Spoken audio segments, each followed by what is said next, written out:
Hello, my name's Justin the Clue, and I'm here today with Will Sloan. And today we're talking about the comedy legend William Claude Dukenfield. Or perhaps you know him as Otis Cribblecobbless or Mahatma Cain Jeeves. Nah, we're talking about W.C. Fields. What I said was his actual name, and what Will said were his pseudonyms that he wrote his scripts under. One of the most popular comedians of his day, a comedian who was rediscovered by college kids in the 60s and 70s, but also somebody who I feel like in my lifetime has kind of diminished in stature. When I was a kid, W.C. Fields had no place in my comedy landscape. Like, my dad didn't talk about him. It was all about the Three Stooges, the Marx Brothers. I was aware of Buster Keaton, Harold Lloyd, but W.C. Fields was someone that I probably only first heard about in context with stuff like The Simpsons. Interesting, yeah. Well, I mean, when I was a kid, he didn't mean a lot to me either, but I feel like he was more of a common cultural reference point. Maybe like the drunk kind of funny guy. Yeah. Maybe Homer Simpson is the one that like bother me. Pushed him out, like The Simpsons and the Homer character. Yeah, and I don't know, today it seems like I almost never hear him referred to. Nope. When the AFI did their list of the top 100 comedies, It's a Gift was on there. Would it be on there now? I think it's probably still would be, because the people voting for the AFI are old fuddy-duddies anyway. So. Sure. Well, you know, when you go on Letterboxd, I would say pretty lukewarm reactions to some of these movies. I mean, like, he was in about 13 films for Paramount, and those are like the sound ones. Mm-hmm. And I would say that maybe 3 of them are like great, and It's a Gift and The Bank Dick are the main ones that everybody talks about. And I think also some of his shorts are essential. People don't watch shorts anymore, though. Well, you know, they're great. But also, there were just a lot of like individual scenes in the rest of them. Oftentimes, the rest of them would have stuff that is kind of boring. Yeah, the classic, like, there's, you know, a love story to pad things out about 2 characters we don't care about. Let's get back to Fields doing the shtick that he would do on stage. But Fields didn't mean a lot to you. No. He's somebody who, when I first saw him as a kid, I didn't really get him. But then I feel like I got him when I was a teenager because he started to remind me of my grandpa. Really? My grandpa died on my mother's side, and then I saw this one short of his. I think it's The Pharmacist, where there's a moment in it where somebody says, where he says, "Where's the paper? It's under your arm." "Oh, yeah. Well, where's my glasses? They're on your head." "Oh, yeah. I swear that's an exchange I've had with my grandpa. Do you think that's like a generational thing? Like the way that W.C. Fields acts, if you haven't seen him before, he's like this big guy, most famous for like a bulbous nose. Alcohol-enhanced, horrifying nose. Who mumbles everything. In his last few movies, seems to have very few teeth. Well, something else that reminds me of my grandpa is just his life in the best W.C. Fields movies. So, like in The Bank Dick, It's a Gift, my grandpa was like this, where he sort of lived this life of quiet desperation in a completely loveless marriage, but he coped with it by having his little pleasures and his inside jokes to himself. And he was kind of a simple man who liked, you know, going for a walk, and he had a very wicked sense of humor if you caught him in the right moment, you know? What's funny about W.C. And he Fields... was misanthropic. There you go. Yeah. Is that W.C. Fields, like, his characters don't have senses of humor because they're mostly dum-dums. And what's amazing about the popularity of him is that he is the everyman, in the sense that he's selfish, he is lazy, and he still gets everything given to him at the end of most of his pictures. Yeah, he lies, he cheats, he kicks children in the ass. He hates small animals. Yeah. All of this together makes him like an anarchic figure. Like, that's why the people in like universities loved him, because he represented someone who, like, I guess didn't follow the rules or didn't care for the rules. Yeah, kind of like the way they liked the Marx Brothers in the 60s and 70s too. But watching his movies this week, I was surprised how oddly sympathetic I found him. Really? Because the life that he lives in some of these movies, it's comfortable to a degree. He's a middle class character in something like The Bank Dick and It's a Gift, but it's also hopeless. Yeah, you know? I mean, he does live in giant mansions. Yeah. With a family that treats him like garbage. There's a scene in The Bank Dick where he shows up and he's like, I'm on the cover of the newspaper. And in one shot, he hands it to, I believe, his mother-in-law. She takes it and throws it in the fire. Without even looking at it. That is so funny. Yeah, and that's something that my grandma absolutely would have done. Really? Yeah, to my grandpa. So like, he, in several of these movies, he's hoping to have this some like get rich quick scheme, and he'll cheat his way into doing it because, like, of course he wants to get rich quick. There's no other hope for him to escape this horrifying life. A lot of the movies, like The Bank Dick show, even when he gets rich, like, it's still the same life. Like, there's nowhere to escape to. Yeah, like it shows him just getting drunk again, even though that his family respects him now because he has money and they live in a giant mansion. Yeah. So W.C. Fields came out of vaudeville, like all the comedians that came out in the early ages of motion pictures. I think he, according to the A&E biography I watched this week, he left home at age 13. Classic story where he had a father that he didn't get along with, and that fueled some of his neediness and misanthropy. And then as he got older, he had a wife who he didn't get along with, and that fueled some of the, ambiguous misogyny of his career. And famously, he didn't know how to read or write, but he learned those skills with his second wife, I believe, and then it actually became one of his major passions, and he supposedly had a giant library, and that he was a bookworm that was always reading as well. I think you can kind of tell that from some of his dialogue. Yeah, like the wordplay and stuff like that, like the famous way that he swears without swearing. And later, of course, he was in an adaptation of David Copperfield's, which was one of his big dreams as well. Yeah. And he was most famous for being a juggler, which he was called, supposedly, the world's greatest juggler at times. And that's kind of evolved into like a stage show where he would do a bunch of stuff, including trick pool shots. But he became known as a comedian because, if he fumbled something with the juggling, he would say some quips about it, and the audience loved that. And eventually, you started getting a few more quips, a little less juggling, and over time, he developed this irascible, drunk character. Which only really made an appearance, or became popular as well, in the sound era, because he could finally talk. One thing that did appear in the silent era, I recently watched 2 of his silent films that were released on Blu-ray from Kino, Running Wild and It's the Old Army Game.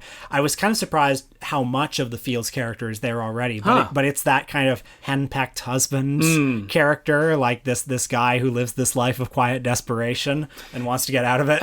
Do you think it just spoke to people, I guess? Because, like, Hollywood movies at this time, Depression era-ish, when W.C. Fields was getting really popular, it was all about the glamour and the glitz and the, like, look at these wonderful people and the wonderful lives that they lead. And that's what Hollywood thought people of the Depression era wanted to see. They wanted that escape. While W.C. Fields is showing, like, a reflection of what their lives could be. Yeah, I guess. I mean, I do get the sense he was like a bit of a working class hero for some of the audience. Like this guy who, doesn't let the shittiness of his life get in the way of his ability to make...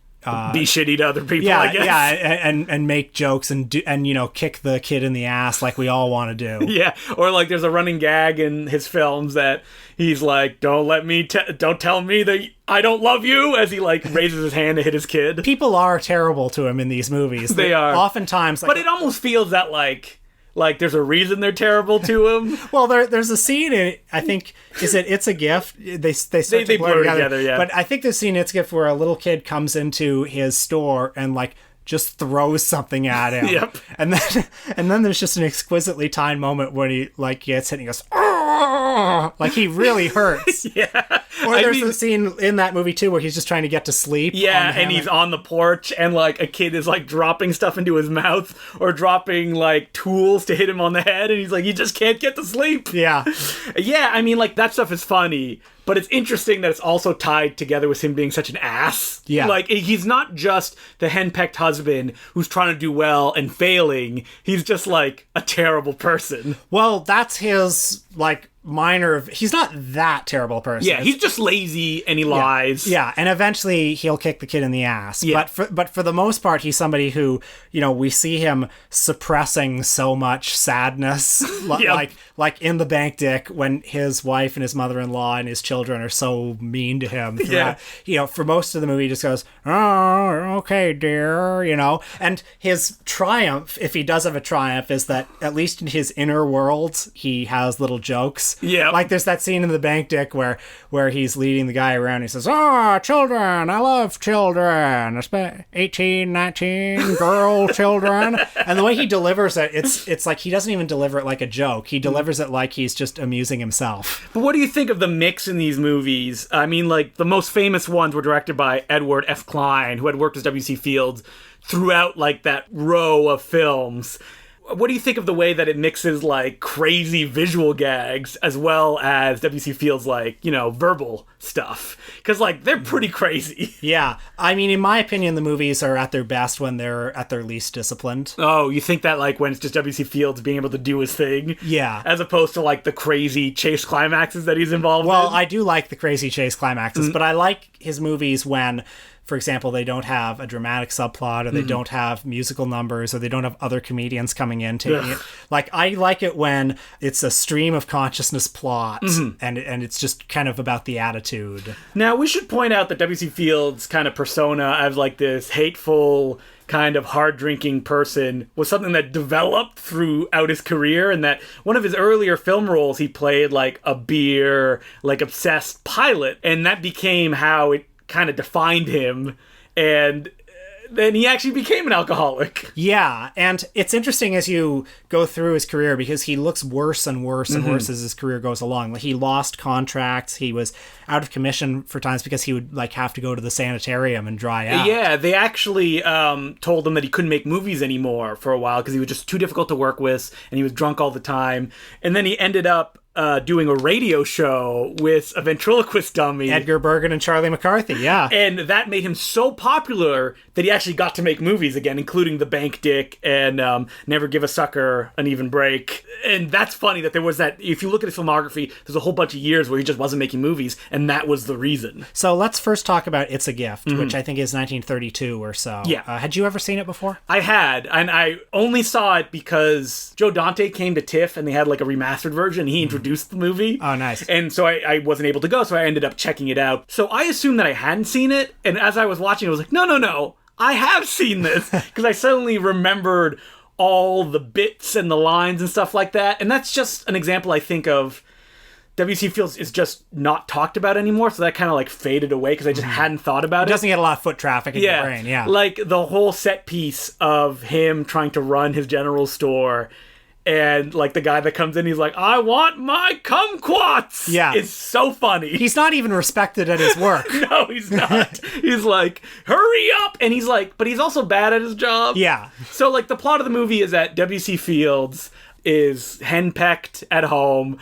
His family treats him like garbage. And then he runs a pharmacy as well. But all he wants to do is escape and own an orange grove.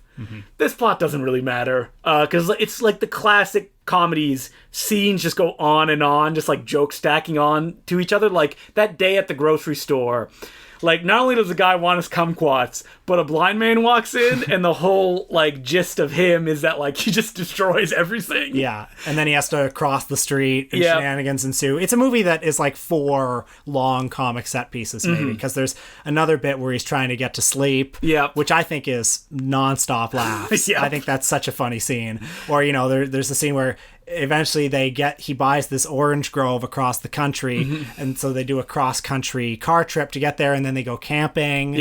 Very Simpson-esque in some of the stuff that happens. There's a great moment in that camping scene where there are some, like, vagrants near their campsite singing, and his wife tells him, go shoo them away, and he comes over and he starts listening to them singing, and then he starts joining in on the singing. And it's the only joy that he's ever had in this movie. I love it. It's like, oh, finally he just has a moment of camaraderie.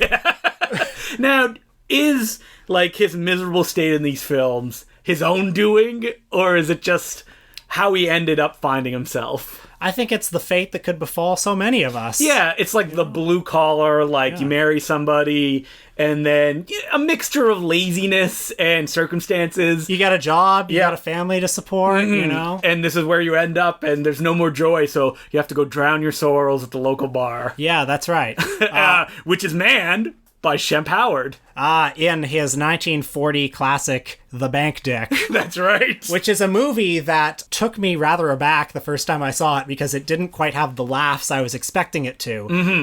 But I've probably seen it a half dozen times, and it keeps getting better for me every time I see it because it's so much about just the attitude of the character, the peculiar stream of consciousness nature of the plot. The Bank Dick has more scheming from W.C. Fields than something like It's a Gift. Like, It's a Gift, he's kind of bad at his job, and, you know, he won't listen to people. But, like, in The Bank Dick, he is actively going out of his way to lie and just, like...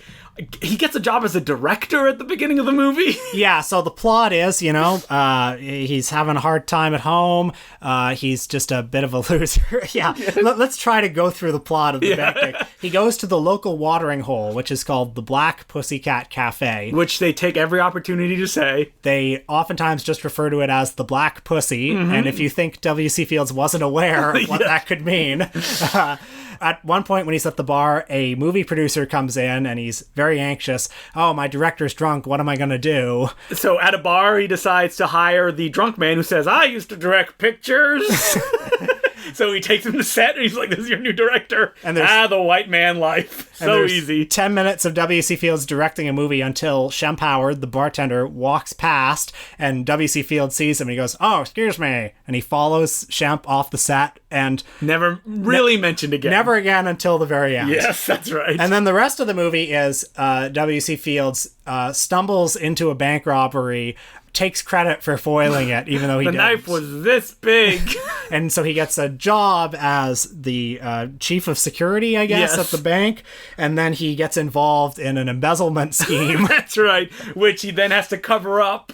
And that's what takes up a big chunk of the film. I like that the atmosphere of the movie feels... Like there's no intrusion of the real world onto it. It feels kind of like a feature-length Max Fleischer cartoon. Yeah, I mean, like, the films that W.C. Fields made with Edward F. Klein do have that feeling, like $1 Million Legs, or Never Give a Sucker an Even Break, which is the craziest of his movies. And... like all the characters in them, there's this one character actor who keeps appearing in these movies who looks horrifying. He's at the bar. Yeah. You know who I'm talking about? I know exactly who you're talking about. Like, his movies are full of just strange looking people. Like, also Shemp, you know, just weird looking guys. And that's where the comedy comes from, as well as W.C. Fields acting like a jackass the entire time.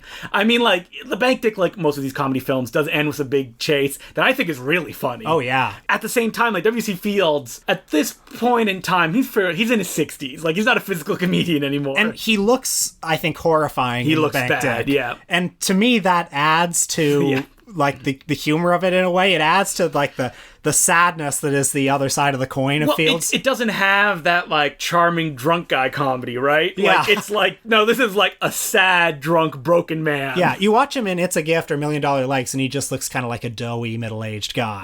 Yeah. And if you watch him in The Bank Dick or Never Give a Sucker an Even Break, he looks not good. Yeah. He looks like he's melting and like he's gonna collapse at any moment. Very overweight. Yes. I mean, he would die just a few years later from some medical complication. I should just warn people that most of these movies, and The Bank Dick included, like, have a bit of racism in them. Yes. Hard to avoid in comedies of this era. Yeah, very direct racism. But I would hate to think that somebody might, like, invite 10 of their friends over to watch The Bank Dick, which you should do, by the way. Yeah. But not know that that's coming. Yeah. Yes, that's right. Is there any more deeper cuts of W.C. Fields? Like, we talked about his short films a little bit at the beginning, and you held the gun to me. You. Yeah. One of his shorts, which was called The Fatal Glass of Beer. Mm-hmm.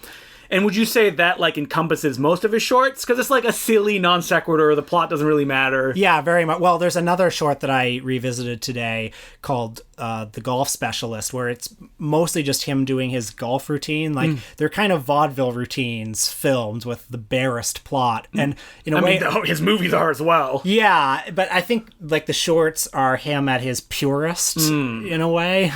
Did you like The Fatal Glass of Beer? I thought it was fine. Like, 15 minutes is a little long. I felt there were a lot of jokes that I'm like, had to be there to like get cultural references. I mean, there's some funny running gags where he gets hit in the face with snow every time when he sticks his head out and says like, yeah, it was fine. All right, fair enough. But like, but you find it hilarious, right? Like, I mean, I gotta win over the moderates like you. If That's right. If I'm gonna attain political power. But I feel like that wasn't a movie though where he was that like scumbag character where like the dentist is one of those ones where he is that absolutely. guy where he's like just bad at his job, he doesn't care, he's lazy. Like that's what W.C. Fields I love. I think in The Fatal Glass of Beer, I like the idea that it's like this ludicrous Victorian melodrama Set in Canada. Set in like the very north of Canada, and you know he's like he goes out with his dogs and it's the shittiest rear projection you've ever seen. Or there's the whole flashback with his son being tempted in the city, and it's you know, totally corny and stupid and played totally straight-facedly. Do you think that W.C. Fields could have kept going, though? Or it feels like there's like a shelf life to his comedy. I think there's a shelf life to most comedians, weirdly. Yeah. It seems like a lot of comedians kind of have 10 big years. I do feel like when you watch his films, like towards the end of his career, when he got kind of complete control with The Bank Dick and with Never Give a Sucker and Even Break, it feels like the end of an evolution. Yes. I mean, like, Never Give a Sucker is almost Hells a Poppin' level crazy. Yeah. And I like that he's still working with the same director who he made a Hells a Poppin' style film really early in his career, $1 Million Legs.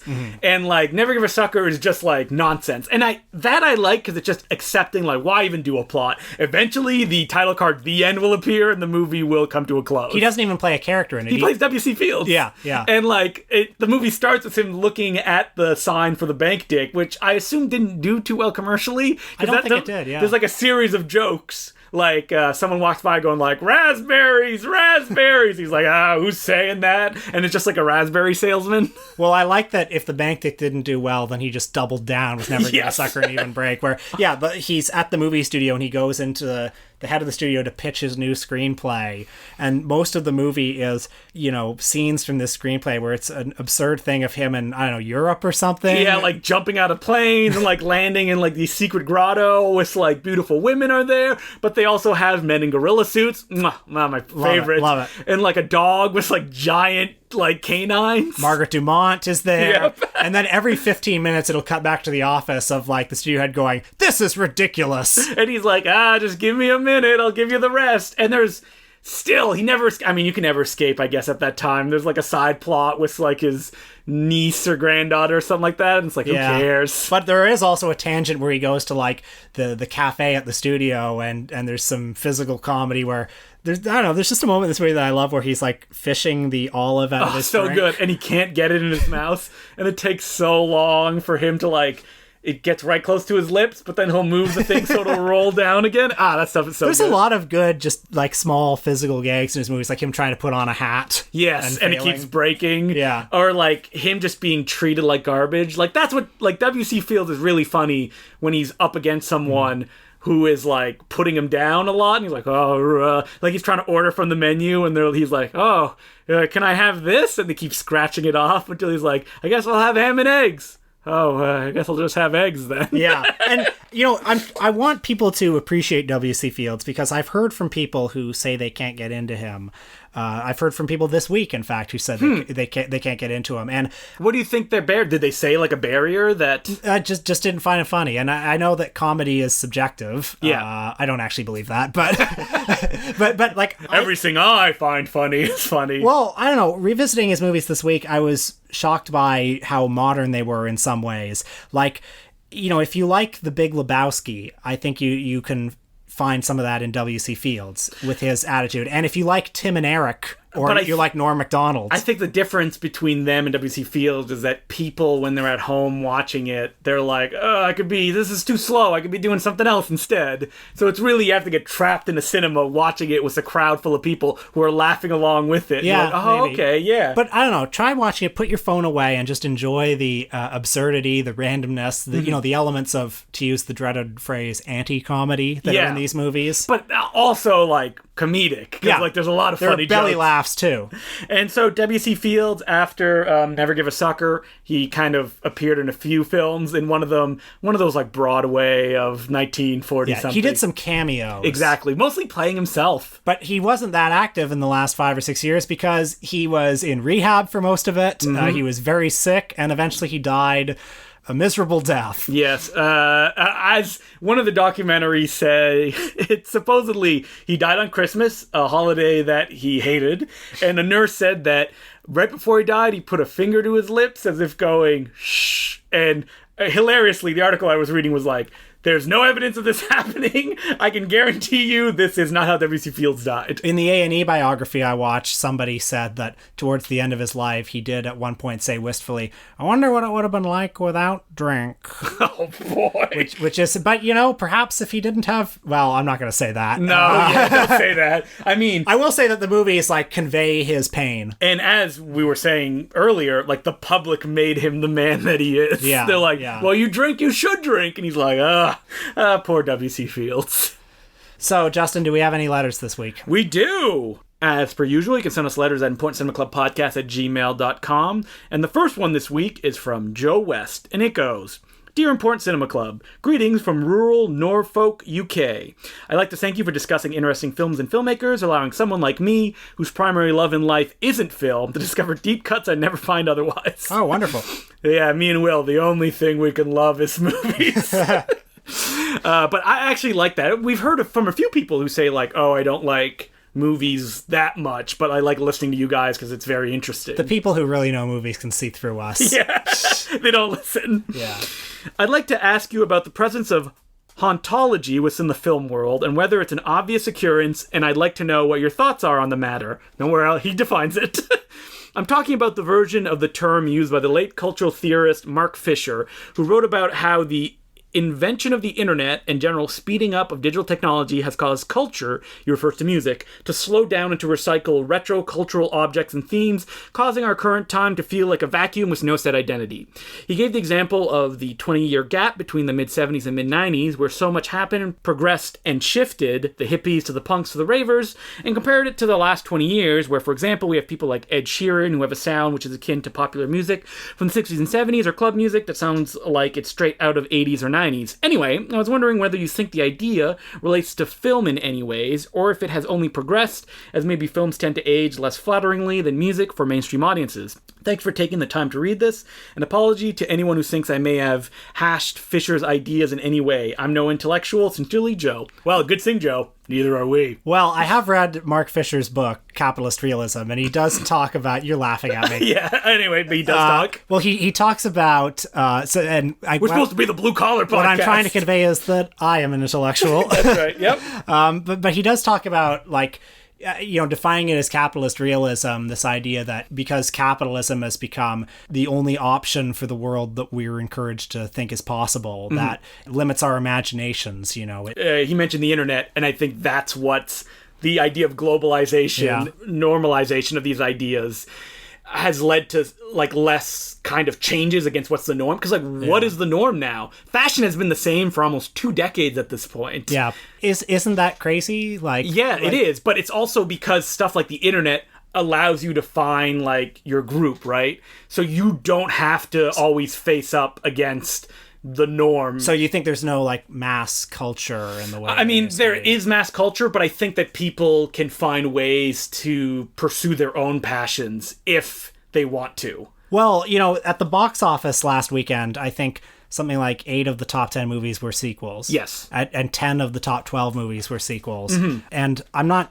positive if this relates to the idea of hauntology, but I think it's an alarming developments. Yes, well, I mean, that links into it. I was looking at more as a style choice and how style evolves. Some people have pointed out, I think Nick Pinkerton wrote an article in Film Comment about it last time, about how, isn't it crazy that the 40 years from the first Star Wars to now is the same amount of time as the 40 years from, like, Flash Gordon to Star Wars, and yet, like culture changed so much in those 40 years, but like so many of the brands of the last 40 years still exist today, but how many of the brands from the 30s existed? I think that also has a lot to do with the internet, and that these like 40 to 50-year-old men have a presence in a way that they didn't have 40 years ago. Like, they can make themselves vocal about this stuff in ways that people that are in charge have no way to parse, of like what has value and what doesn't have value. Because back in the day, it's like, I want to give stuff to kids, right? So let's make something new for kids so we don't have to use an intellectual property. Now it's like, what will this 50-year-old man-child like that he liked when he was a kid? I also think the last 18 years since the year 2000 have been so bad that it's made the appeal of nostalgia that much greater. Yeah. Like the world is in such a fucking mess right now that, like, people like the idea of what they liked when they were kids. But I think it's also, like, linked to the internet, right? Because people could live in a bubble. Like, the world was a mess back then as well. Yeah. But they wouldn't have to face it all the time. And now you do have to face it all the time. So you think of, remember how good it was back then? Yeah. And the internet is kind of like, Ready Player One, where it's this giant soup full of all the cultural references that have ever existed. And I don't want people to take what I just said for me saying that, like, it was always bad. Because no, it's shit now. It's awful. And, like, people our age can't get jobs anymore because the people in charge realize, we'll just give them contracts. We don't have to give them benefits or anything like that. Yeah. And guess what? 20 years from now, North America is going to be in shambles. Yeah. Because there's going to be a senior class that can't take care of each other, can't work jobs, and young people that I assume they've uploaded to the Matrix at that point. Well, fortunately, Obamacare has those death panels. That's right. But I mean, the evolution of style as well is interesting to follow, because, like, if you look at movies in the early 2000s, they're very specific, like, in that time of, like, man, they're very flashy, they're cutty, they're all this stuff. I guess like aesthetics often date. Yeah. Exactly. And, like, you can look at movies from, like, the last, I don't want to say 15 years, because that's a long time, but, like, there hasn't been that much of a change of, like, what is popular. Like, it's kind of normalized in a way, especially Hollywood, of, like, everything kind of looks the same. Yeah. It's sad. Well, I'm just trying to think, like, how to reconcile that with, like, the rise of TV, and the fact that, like, is that the next evolution? Well, I mean, the thing about TV is that there's so many channels, right? Yeah. And that there's so much product that has to be made, so individual decisions can be made. And the people who are in charge of making movies have decided, we just want to put everything in one movie and make $1 billion. Yeah. Like, you look at box office tracking, it doesn't fucking mean anything, because you're like, they made $700 million, and they're sad because they thought they were going to make $1 billion. Yeah. It's like, what does that mean? It doesn't mean anything. But it does, because people are losing their jobs over shit like that. And it's like, so dumb. I don't know. I just want to stay home and watch my W.C. Fields movies. Just give me my pile of Hong Kong movies, and I'll just keep watching those, and I'll be good. Yeah. I mean, speaking of styles that have evolved, like China, their cinema has evolved to a point that is so horrifying looking. I don't like it. That, like, when you're going to look back in 5 years, you're going to be like, how did anybody think this was okay? Yeah. If there's still movies at that point coming out of China. All right. So thank you very much for the letter, Joe. And our next letter is from loyal listener, Oh My, What a Guy. And he goes, Dear Important Cinema Club, with Film Fest... Is that his real name? Oh My, What a Guy? That's what his Gmail account says. All right. So I don't have a name here. With Film Fest season approaching with Tiff and Whiff, I was wondering if you had any advice on how to plan my festival schedule. Normally, at Whiff, I will pick a couple of weekdays to take off of work, and then fill my schedule with lots of films that I'm dying to see, and filling in the blanks with second-tier priorities. My problem is that the films I really want to see end up becoming widely available to watch later, but those second-tier priorities never become available, particularly lots of Canadian, European films. The unavailable Canadian films. Yep, that sounds about right. And they don't get distribution deals. Should I be focusing my time on these second and third tier priorities, or plan my schedule to have the best time? I always try and view as many as I can until next year's schedule is released. Well, logical thing is to say, see the movies you know you're not going to be able to see. Yeah, that's the logical thing. But then part of me also says, have a good time. Yeah, go see the movies that you want to see. So maybe there's a compromise position. I mean, like, at TIFF, I've seen films that have never been released to this day. Like, I saw a Filipino film that has never been released with English subtitles. I saw a 4-hour documentary on... Ooh, I don't want to say the country because I'll get it wrong. Like, a documentary on their cinema and their new wave scene. Never, like, where are you going to see that? Well, I know at TIFF, like, the older I get, the less excited I am about seeing movies 3 weeks early. That's all, and who cares about seeing the person on stage? And I don't care about seeing Timothée Chalamet in person either. You know, I thought about that and I almost skipped The Current War, which was directed by the guy who did the Town of the Dreaded Sundown remake, which I really liked, and Me, Earl, and the Dying Girl. And I was like, it's going to come out in a few weeks. I don't need to see it. And I was like, you know what? I'll go see it.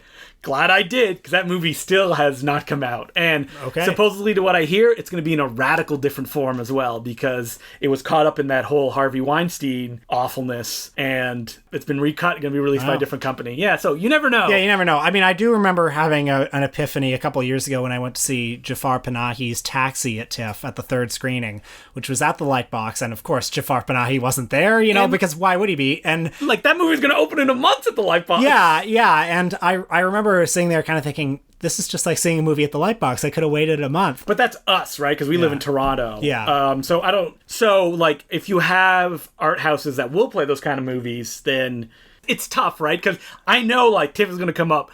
I'm going to see movies that are going to open in 3 weeks. Well, but I'm not paying for them. That's the difference. Sometimes it's irresistible. Yeah. And like, again, like, grown past the point where I'm like, man, I need to see this person on stage. Yeah. Now, that still stands if, like, John Woo was there. Like, I would be like, I need to go and just see him. We all have a canon of people like that. But, like, I got Johnny Toe's autograph. Like, it's very short at this point of, like, people that I would need to see in person. I think at TIFF, I like Midnight Madness. Yes. But that's like an audience experience. It's an audience experience. And I also like Wavelengths because oftentimes it's the only time you'll ever see those movies. And those are often movies that really benefit from being in a theater with them. Trapped, unable to escape or look at your phone. Stuck in the middle of an aisle. Yeah, I mean, it doesn't stop some people. I would balance both of them, I guess, because, like, again, if the movie's opening in a few weeks, can you just, like, hold on and not see it? But also, it's your life. Have fun. Have fun. All right, well, thank you very much for the letter, and we will definitely be talking about TIFF more when it comes up in September. All right, so our last letter is from Swamp Flicks. You think that's his real name? It goes, hello. Just wanted to thank you, as many people already have, for introducing me to the world of Matt Farley and Motor. Oh, wonderful. Not only have I been enjoying Matt's movies, but since I started reviewing podcasting about them on our lowly blog from over 1,000 miles away, he's been reaching out to talk to us directly like a total sweetheart. Sounds like Matt. I can tell that I'm obviously being indoctrinated into a cult, but it's such a wholesome experience that I don't mind at all. Something I'd like to hear you all discuss on the show is that sometimes people describe movies as being messy. In recent discussions of films like Born in Flames, Sorry to Bother You, and Sion Sono's Suicide Club, I'm starting to realize I'm much more attracted to films widely described as messy, uneven, or all over the place, as opposed to technically precise, Kubrickian works. Do you find yourself similarly attracted to messy movies? More importantly, can you articulate what people mean when they use that word to dismiss a film as something not worth being taken seriously? Keep up the great work. Brandon Ledette, Swampflix. Well, thank you very much, Brandon, and I'm very glad that you're enjoying Matt Farley's movies. We've heard from a lot of people that have been turned on to him, and every time we mention him on an episode, I hope there's people that haven't listened to that Matt Farley episode that will go see his movies and listen to the podcast. I think this has been our biggest contribution to film culture. That's right. Is to get him a little bit better known. As our friend Peter Kaplowski said, he was like, I don't understand why more people don't like his movies. Yeah. And I'm the same, like, I asked myself that question as well. But then, as we've seen, once they watch them... Yeah, they just need to watch them. Yeah. And even, like, cynical people I've seen just soften, like, watching Don't Let the River Beast Get You, which, again, is the one you should start with. And you'll move on from there, because you'll just want more of that stuff. And I'm sure Matt Farley is walking right now in Danvers, Massachusetts, listening to this podcast, and he's like, oh, they mentioned me again! If people keep sending letters, we'll keep mentioning you, Matt. And as far as what a messy movie means, I would define a movie that can mean like a lot of different things. It could be dramatically uncompelling in a way that you would expect. It could be tonally all over the place. It could be technically shoddy. Like, messy is kind of a catch-all. Could be overlong. Yeah, to warn people, like, hey, this doesn't fit what you think like a 3-act structure of a movie would fit, or hit all the beats that you would expect it to hit. Yeah. I use messy most oftenly when I'm talking about a movie that I like and that I just want to like give people like, oh, messy, and they will interpret it however. Yeah, oftentimes when you use it, and I think you use it a lot on the podcast, you're talking about movies that, are either kind of outsider art in a way, or that are overly ambitious. Yes. I mean, I would say, like, you could easily call, like, Choi Hark's filmography messy. Right. Or most of Hong Kong films, really. Yeah. Because they are, like, all over the place, and sometimes in their need to entertain, they'll throw everything in the kitchen sink. Is that something that, like, when you talk about a messy movie, are you attracted to those things, or? I think, for the most part, I am. But, I mean, messy can also be a pejorative. Bad, yeah. Like, we could call, like, Jackie Chan's last few films messy. And we don't mean that in a positive way. Yeah. Like Bleeding Steel or something like that. Yeah. But I also think that, like, I would probably be more attracted to a messy film, because messy often indicates as well, again, depending on the context, that, like, it's usually an individual voice putting everything into it. Yeah. Swamp Flicks, or, Swamp to his friends. Mr. Flicks was his father's name. Probably his example of using Kubrickian. I think that that's very on the nose in a good way about, like, what cinephiles, when they're coming up, define as something that's great is David Fincher, Kubrick. Yeah, people who are totally in control of everything. And when people aren't in control of anything, I think that can sometimes be more interesting, because there's a little more room for, like, audience participation in a way. There's room for interpretation. Yeah, I mean, like, I mentioned last episode in the back matter that I've been really attracted to, like, shot on video films in the last few years, and that is, like, very messy, the definition of how those movies are executed. Because, I mean, sometimes, like, in that example, it's people that don't know what they're doing, so it goes off in every direction, which is great. Then you have, like, Hong Kong films, which are very technically accomplished, but because, again, there's so much thrown in, it's very messy. And I like both versions of those things. I would say that, like the Kubrickian kind of, like, perfection is something that I'm like, doesn't really interest me that much. Or how about something like Margaret by Kenneth Lonergan? Would you call that messy? Yeah, absolutely. Yeah. And I mean, that's in a design, good way, I think. Because there's just so much stuff. And like you said, it could also be, like, messy means overlong. Yeah. All right, well, thank you very much for your letter. So, the next letter, I should give a little bit of a preamble here, because when it popped up in my email box, I almost had a heart attack because the subject just said, from Lizzie Borden. Lizzie Borden, director of Born in Flames and Working Girls. And a subject of a previous episode of the Important Cinema Club podcast? Yes, I think that's who it is, but we'll just have to read the email to find out. Well, let's see. Hi, Justin. I hope this reaches you. I am so honored you devoted an hour to my films, especially Born in Flames and Working Girls. Thank you for the wonderful and generous things you said about them. I had, of course, hoped that Love Crimes would sink without a trace. The truth about that film was worse than I had ever stated in print. For example, Kit Carson shot the flashbacks against my will. I have so much I'd want to tell you. In fact, I'd love to talk to you about it, just FYI if you're interested. In searching for your email, I saw the breadth of what your company does. It is spectacular. Thank you again. All my best, Lizzie. So, it was crazy to receive this email from Lizzie Borden. You never think that, like... We're through the looking glass, people. that people that you talk about on this podcast will actually reach out and contact you. And for the record, this is the first time a filmmaker reached out to us. Matt Farley, I reached out to him. Okay. I want to know about Love Crimes. Do you want to know about Love Crimes? I have lots of questions about Love Crimes. So, to be continued, ... Cliffhanger. And we'll get back to that at another time. And again, you can email us at importantcinemaclubpodcast@gmail.com. It's also in the body of, like, the podcast write-up if you just want to get it, so you know you have it perfect. On the Patreon episode this week, with everybody talking about Who is America, we decided to delve into one of Sacha Baron Cohen's earlier films, not Borat, but rather Ali G into House. That's right. Does it hold up?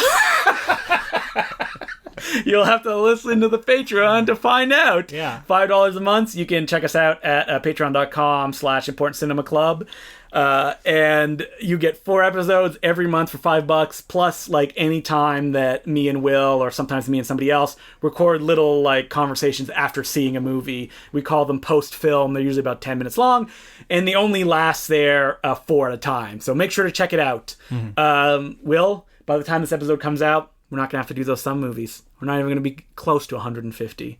Oh, I know, it's sad. So if you're listening to this and you're a rich benefactor and you just want to drop like a whole bunch of money to bring us across that goal, you know what? We'll accept it. Whatever 150's worth of Patreon subscribers would be.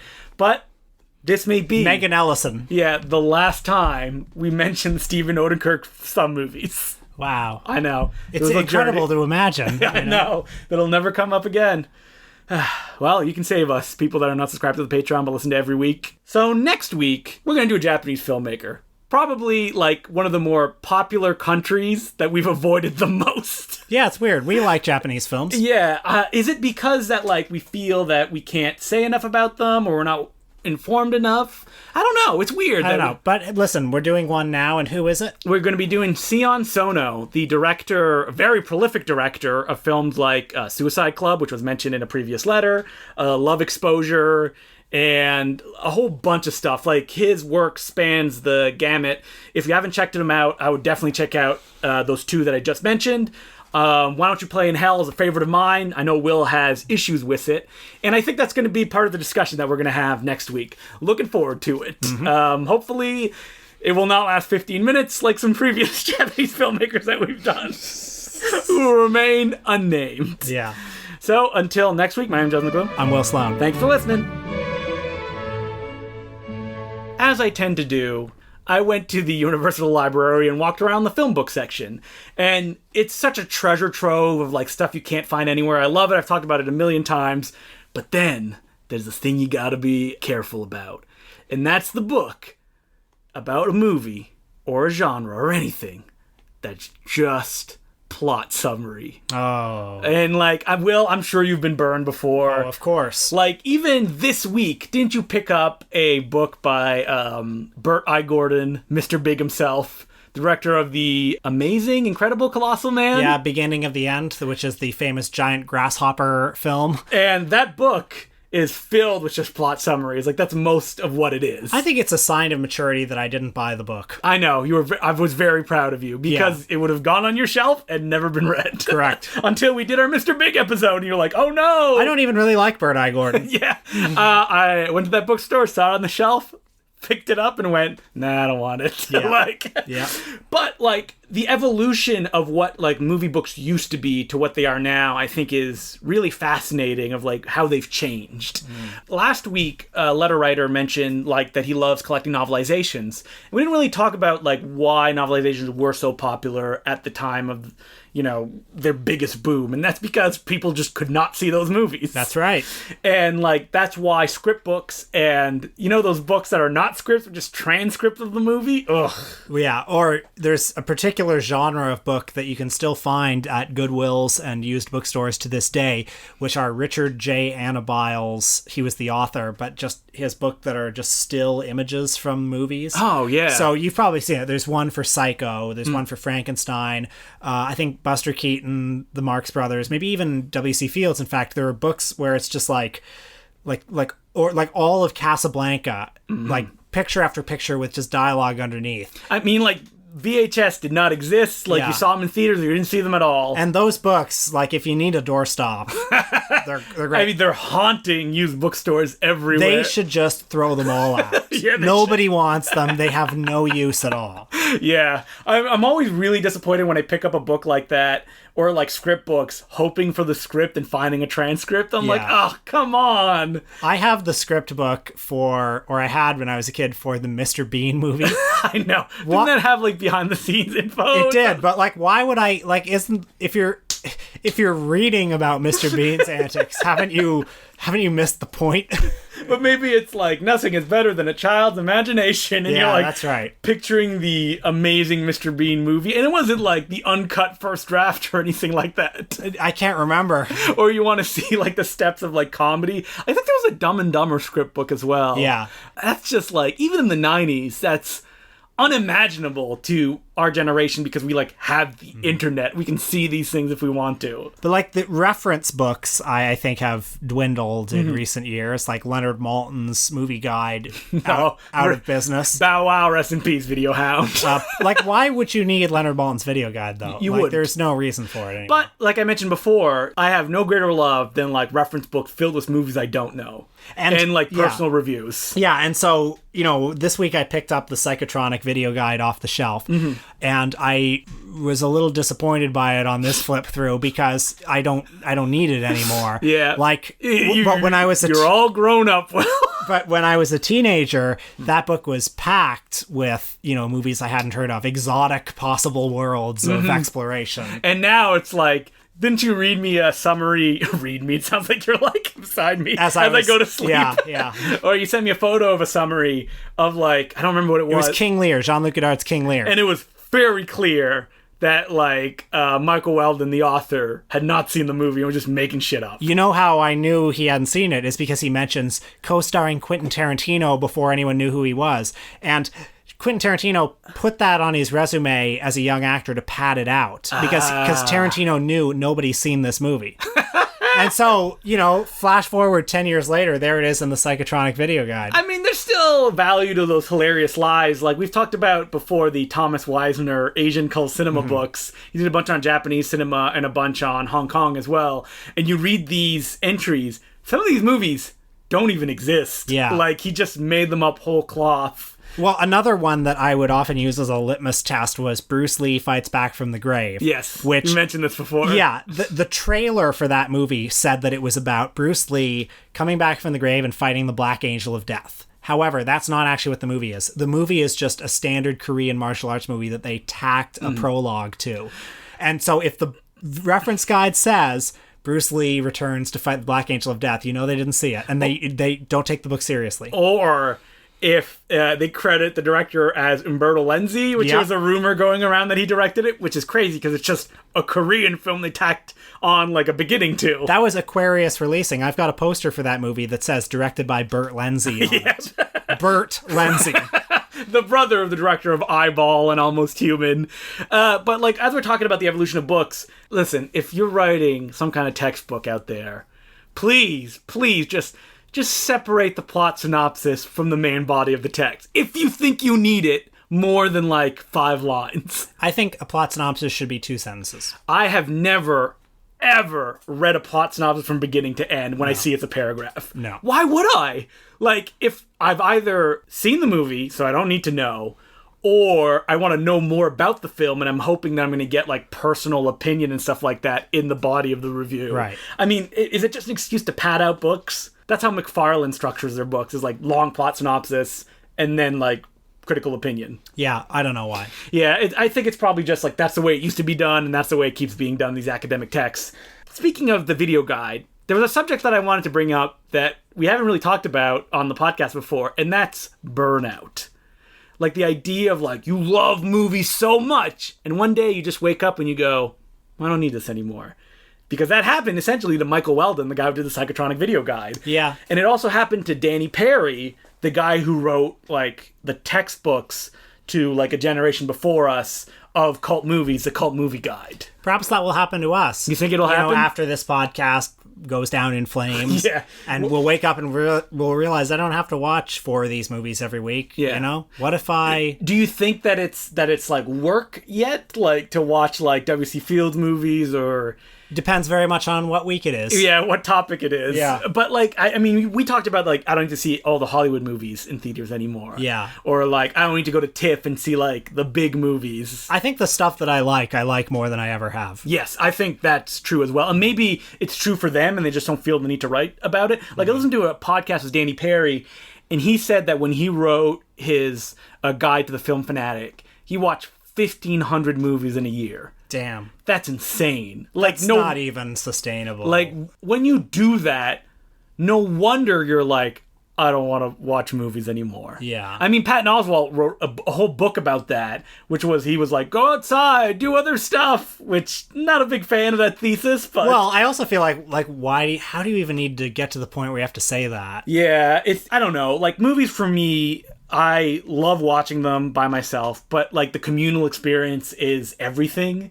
As, like, if you gave me a choice between, like, oh, you could watch 1,500 movies by yourself, or you could watch, like, these many movies with a good crowd who are into it, I would go definitely for the crowd one. So, and Danny Perry did talk about movie watching was a very singular, like, lonely experience for him. Like religious in some way. Yeah, and I guess, like any religion, eventually you go, this is bullshit, why am I doing this? I could be talking to people.